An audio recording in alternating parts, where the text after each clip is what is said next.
कसम खाइए, वो कोई नुकसान नहीं पहुंचाएगी। सत्तू भैया को प्लीज शांत हो जाइए। आप फिक्र मत कीजिए, मैं देखता हूँ।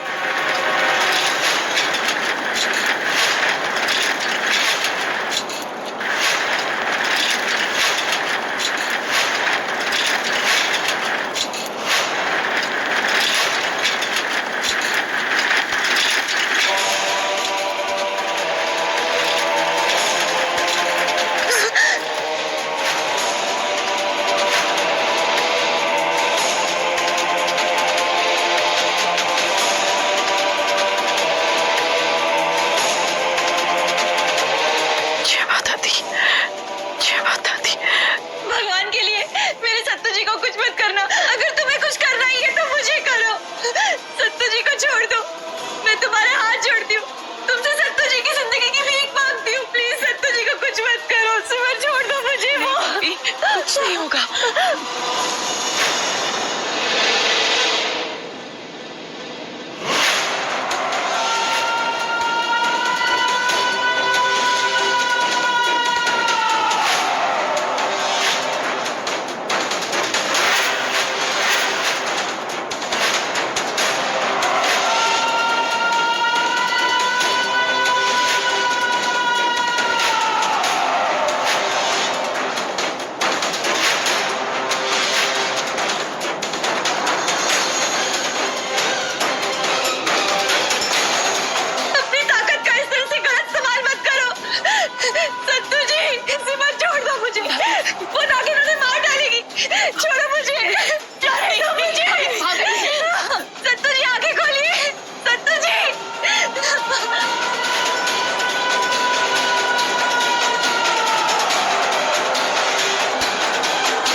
कौन हो तुम?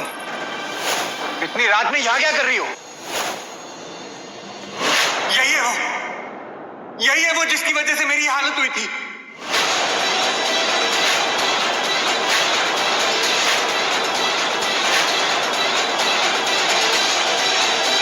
मैंने सत्तू भैया को ठीक कर दिया है दीदी।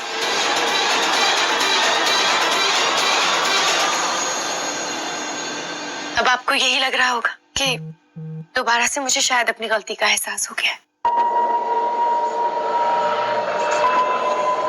नहीं, मुझे कोई गलती का एहसास नहीं हुआ है। मैंने जो बिगाड़ा था बस मैं वही सही कर रही हूँ, वो भी उस एहसान के बदले में जो आपने मुझ पर किया। मैं इच्छाधारी नागिन, और एक नागिन अपना बदला लेने से कभी नहीं चूकती।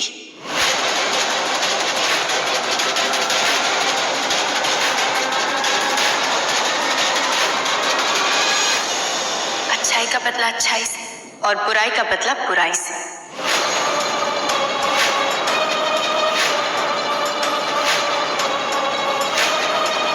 दीदी, आपकी अच्छाई का बदला मैंने चुका दी। अब बुराई की बारी।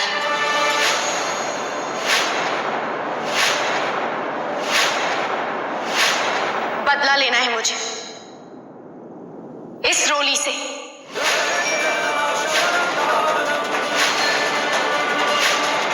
आपके प्यारे पति प्रेम जीजू से।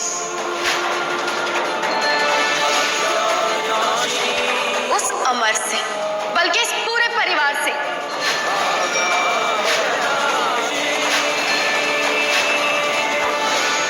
आपने मुझसे वादा लिया था ना कि मैं किसी की जान ना लूं। फिर भी प्रेम जीजू, रोली, अमर, पूरे परिवार ने मिलके मेरे साथ छल किया।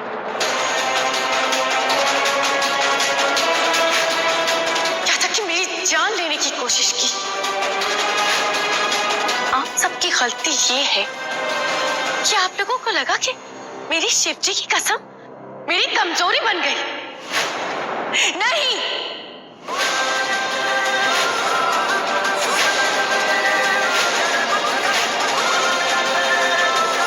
मेरा नाम माया है। मैं एक इच्छाधारी नागिन।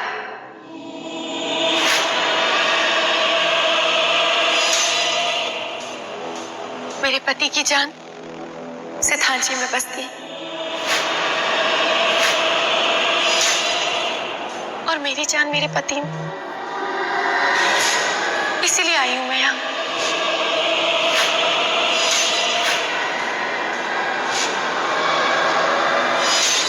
और मैं उम्मीद करती हूँ कि आप लोग मुझे मेरे मकसद में कामयाब होने के लिए जरूर मदद करेंगे। मुझे आप सबसे कोई वास्ता नहीं। मैं यहाँ सिद्धांत जी को लेने आई हूँ और इन्हें अपने साथ लेके यहाँ से चली जाऊंगी।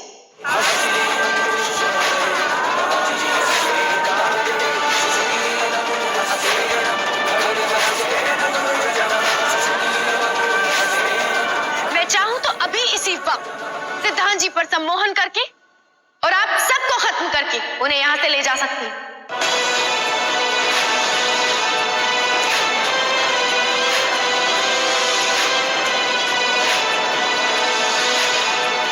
पर नहीं, मैं ऐसा कुछ नहीं करना चाहती। इसीलिए मैं आप सबसे विनती करती हूं कि मुझे मेरे पति को वापस लौटा दीजिए और मैं आप सबको आपकी जान वापस लौटा दूंगी। एक बात समझ लो माया, जिस तरह तुम्हारी जान तुम्हारे पति में बसती है, उसी तरह मेरी जान मेरी पत्नी में बसती है।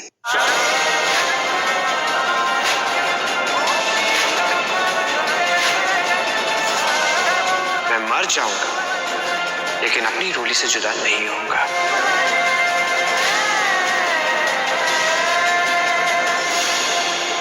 आपको सिर्फ आपकी इस रोली से जुदा नहीं कर रही हूं सिद्धांत जी, मैं आपको आपकी जिंदगी से जुदा कर रही हूं।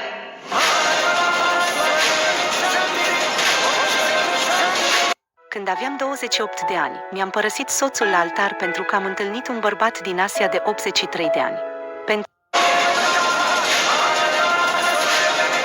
आप फिक्र मत कीजिए, ये माया आपके दिलो दिमाग से इस रोली की हर बात, हर याद को मिटा देगी।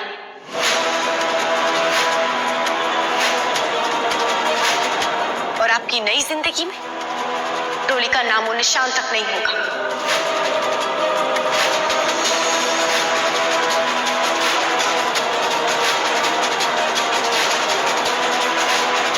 अगर ये इतना आसान होता तो तुम ये पहले ही कर चुकी होती ना माया।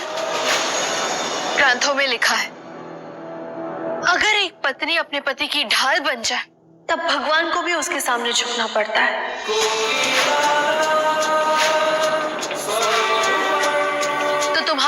झूठ। और वैसे जिसे तुम अपना पति कह रही हो ना, वो मेरे पति है, और मेरे पति तक पहुंचने से पहले तुम्हें मेरा सामना करना होगा। तुम अपने कर्मों को चाहे जितना सही साबित करने की कोशिश कर लो माया, लेकिन सच्चाई तो ये है कि तुम्हारी और हमारी दुनिया में बहुत फर्क है। जिसने तुम्हारी दुनिया बनाई है उसी ने हमें इस दुनिया में लाया है, और उसके दरबार में कभी अन्याय नहीं होता।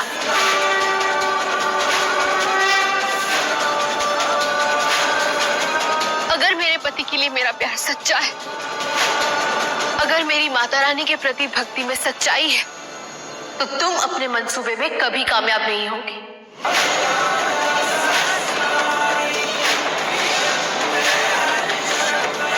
अगर ये तुम्हारी जिद है तो मेरी भी ये हद है।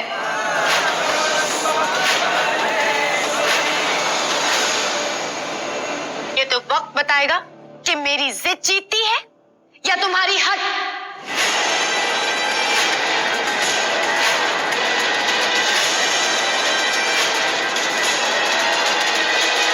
सिद्धांत जी, आप अपने पूरे परिवार से अच्छे से मिल लीजिए, क्योंकि 24 घंटे के बाद आपको इनमें से कोई याद नहीं होगा।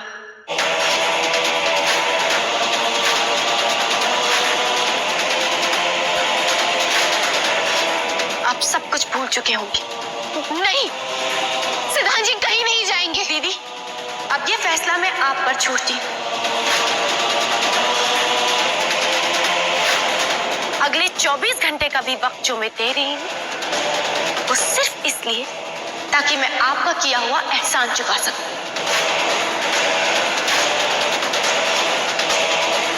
लेकिन 24 घंटे के बाद ना तो मुझे कोई एहसान रोक सकता,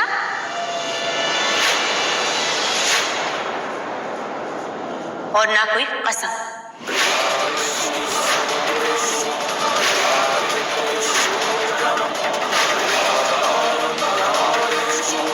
अब आप सबसे 24 घंटे के बाद मुलाकात हो।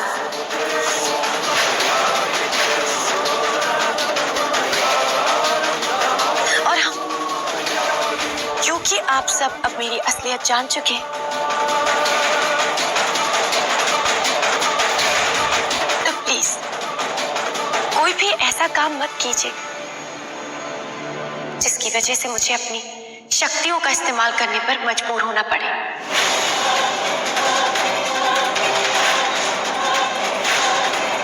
मैं सिद्धांत जी को सम्मोहित करके या किसी, फैसला आपके हाथों में है दीदी।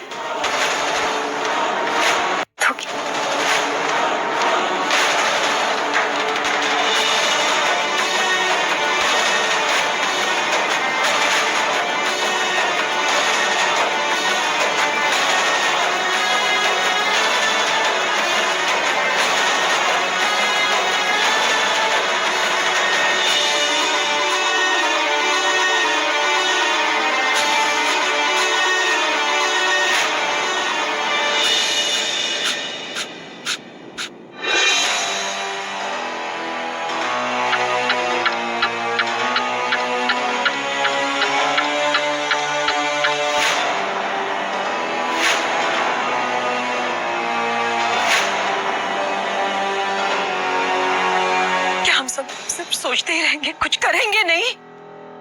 आप देखिए ना, 4 घंटे बीत गए, सिर्फ 20 घंटे बचे हमारे पास। सुजाता जी, थोड़ा संयम से काम लीजिए। पता नहीं क्या क्या करेगी मेरे बेटे के साथ।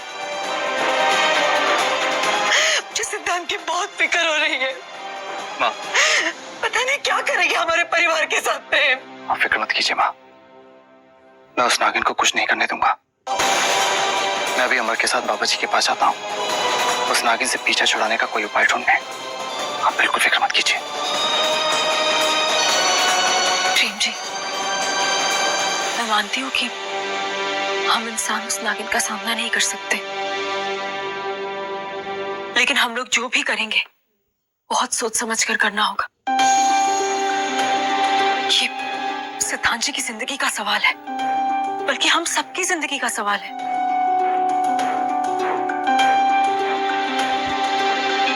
का मतलब ये है सिमर बेटा कि हमें कुछ ऐसा सोचना होगा जिससे हम सब भी सही सलामत बच जाए और उस नागिन से भी पीछा छूट जाए। एक तरीका है ना, हम सिद्धांत जी को कहीं दूर भेज देते हैं, ऐसी जगह जहां वो नागिन कभी पहुंच ही ना पाए। नहीं रोली, हम लोग सिद्धांत जी को कहीं गायब नहीं कर सकते, क्योंकि अगर उसे इस बात का एहसास हो गया तो वो इन्हें ढूंढने के लिए न जाने क्या कर बैठे। हम में से किसकी जान ले ले? क्यों ना हम एक काम करें, हम सब यहाँ से मिलकर भाग जाते। आप लोग समझ क्यों नहीं रहे? आखिर कब तक हम लोग उससे इस तरह भागते रहेंगे? नहीं, हमें उसका सामना डटकर करना ही होगा। आज मेरी वजह से मेरा पूरा परिवार परेशान है। एक मिनट, काफी समय से मेरे मन में ये बात चल रही थी कि आखिर उस नागिन ने हमें 24 घंटे दिए क्यों? वो जानती है कि हम किसी भी हाल में सिद्धांत जी को उसके साथ जाने तो देंगे नहीं। अगर जबरदस्ती ही करनी थी तो तभी ही कर लेती, 24 घंटे बाद क्यों? इसका मतलब तो ये हुआ कि ये 24 घंटे की मोहलत हमारे लिए नहीं, उसके खुद के लिए थी। ऐसा कोई काम है जो वो इस 24 घंटों में पूरा करना चाहती है, लेकिन क्या? संदूक?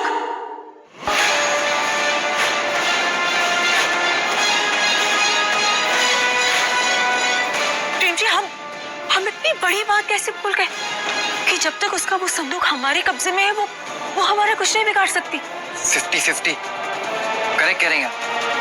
मैं भी कैलेंडर को फोन करता हूँ, क्योंकि संदूक हमने उसी के पास छोड़ा है।